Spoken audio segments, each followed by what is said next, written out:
If you like sports and history, and especially its mix, then this is the show for you, with the Women's Alpine Skiing World Cup taking place in Slovakia. And we will look more in depth at the history of skiing in the Slovak mountains. Then we will continue with a report on what it actually takes to raise a professional skier in Slovakia these days. In short, you need more than just love for this sport. Besides this, there will be time for Slovak music in the latest issue of our musical Crossroads cycle, today with Anka Dragu. I hope all this sounds good enough for you to stay tuned to Radio Slovakia International. This weekend, the Alpine Skiing World Cup is returning to Slovakia after 30 years. The ski resort Jasna in the Low Tatra Mountains is hosting the ladies slalom and giant slalom, with skiers coming to Slovakia from 19 different countries.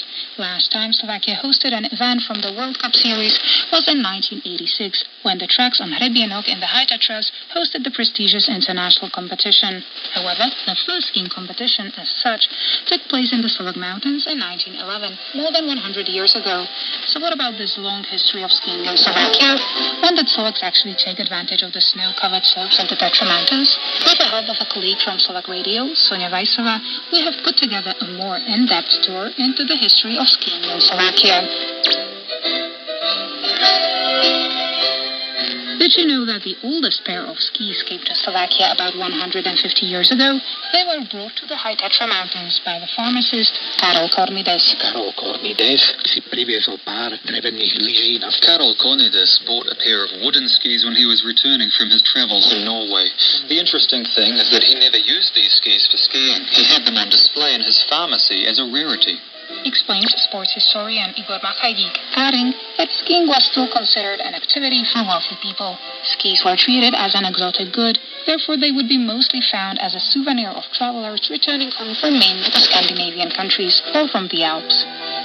One historic pair of skis, which dates back to the year 1885, can be found in the Museum of Winter Sports in Tatranska Lomnica in the High Tatras. These skis are almost 3 meters long and are similar to those very first owned by the pharmacist Kornides.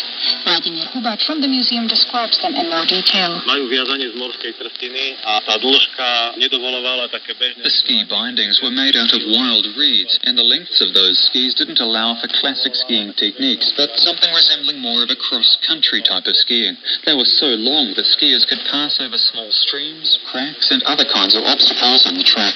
Such long skis were used till the end of the 19th century. However, in about 150 years' time, the skis have undergone quite a significant change. Now, skis longer than 2.5 meters are used only in ski jumping. So what about the regular skiers? What kind of skis do they use now? Martin Pach from the Comenius University's sports faculty explains. Pre bežného človeka, ktorý jazdí na zjazdovkách. A regular skier who slides down on the piste needs skis in the length reaching from their feet up to their nose approximately.